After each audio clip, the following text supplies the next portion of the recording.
Hi friends, ఇవాళ పాలు ఇరిగిపోయినాయండి.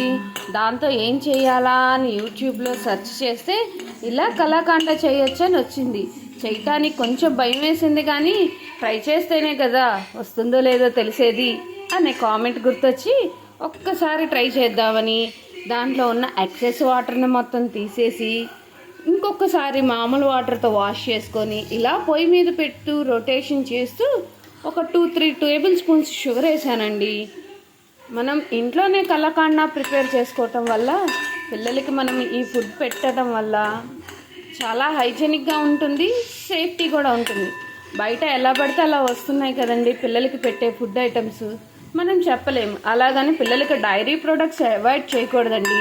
Dairy ప్రొడక్ట్స్లో కూడా సో మెనీ వాల్యూస్ ఉంటాయి, వైటమిన్స్ ఉంటాయి, చాలా హెల్ప్ఫుల్గా ఉంటుంది హెల్త్కి. సో ఇలా షుగర్ వేసి ఇలా ఇరిగిన పాలని ఇలా చేస్తూ కొంచెం దగ్గర పడే ముందు 1/2 టేబుల్ స్పూన్ నెయ్యి వేసుకొని దింపేస్తే అంతే.